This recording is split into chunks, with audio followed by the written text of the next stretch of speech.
C'est parti pour la conférence de presse d'après-match entre l'URSL Visé et Ruppelboom. Score final 4-2 pour les Oies. À ma droite, l'entraîneur de Ruppelboom, Stéphane de Groot. Et à ma gauche, José Lega, entraîneur des Oies. Alors, on va commencer avec Monsieur de Groot. Je vais prendre le micro. Merci. Quelle est votre analyse de cette rencontre avec une première mi-temps complètement folle? Oui, Visé a commencé très fort, a créé quelques occasions, mais je pense que c'était plutôt le mal défense de notre équipe qui a permis de leur rendre deux buts. Donc c'était folle, comme vous dites. Donc on a créé l'occasion pour le 2-1. C'était un coup franc. Et après le carte rouge, et on a pensé que à ce moment-là, on peut le pousser à l'arrière. Donc on l'a fait pas mal. Mais juste avant le mi-temps, on a pris une but.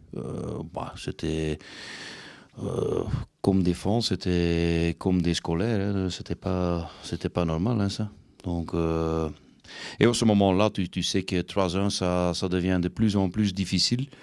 Le deuxième mi-temps, on a essayé de le pousser vers l'arrière, mais chaque fois que Visé dans le reconversion, donc ils l'ont joué bien. Hein, donc, pour moi, c'est une victoire méritée. Hein, donc, faut rien dire à ça. À la mi-temps, qu'avez-vous dit à vos joueurs? Ouais, c'était pas une conversation très très facile, mais ouais.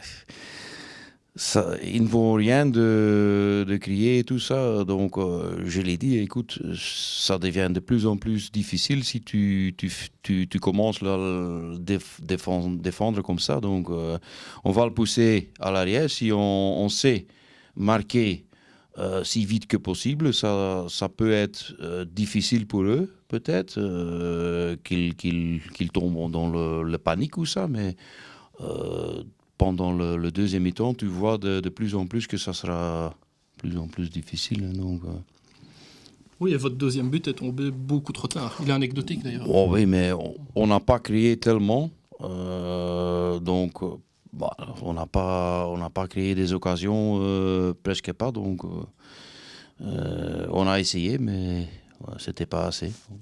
Il faudra prendre des points ailleurs. Ah oui, ça sera nécessaire, oui. Merci Monsieur de Groot. On va passer le relais à José Rigain. José, oui, je l'ai dit, une première mi-temps complètement folle qui a tourné dans votre sens malgré une exclusion de Guillaume Decker. Oui.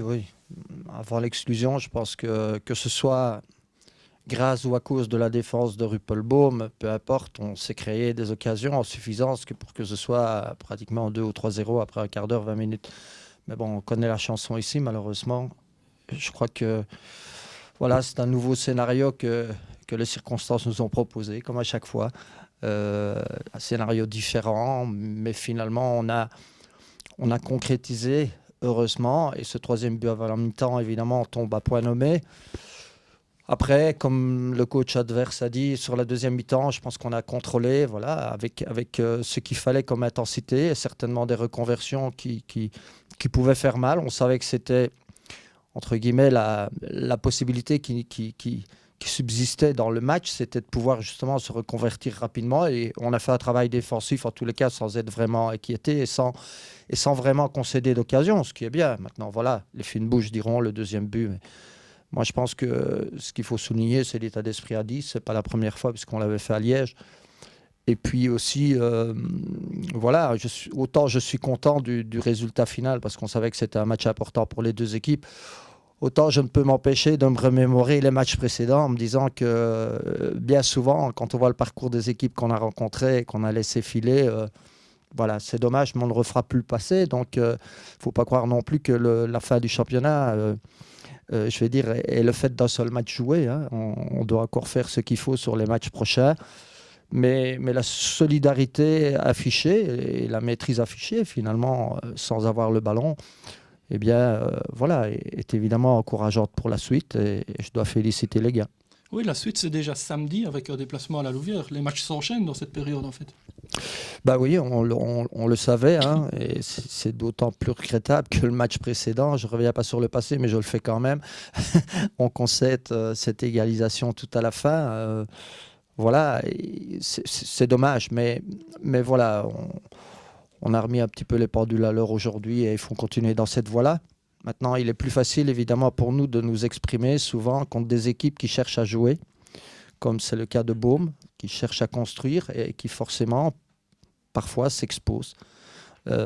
Et la vérité des résultats aujourd'hui prouve à suffisance que chaque week-end, les rôles sont redistribués et qu'il y a des équipes qu'on avait presque oubliées qui renaissent de leur centre, d'autres qui pataugent un peu. Donc voilà, c'est une série compliquée et on peut savourer aujourd'hui, mais on doit retravailler demain. Un petit mot sur Martin Wilmots qui a fait forte impression. 2 buts, un assist ce mercredi soir. Ouais, Martin a ajouté à son volume de jeu, je dirais,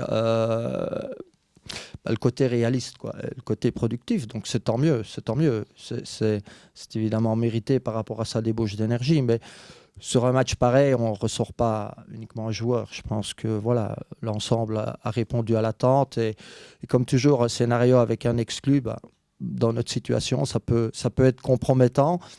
Mais finalement, on a fait bloc et on a bien géré les choses. Voilà. Parfait. Merci, Monsieur Riga. Merci, Monsieur De Groot. Et bonne fête de saison à vous deux. Merci. Merci.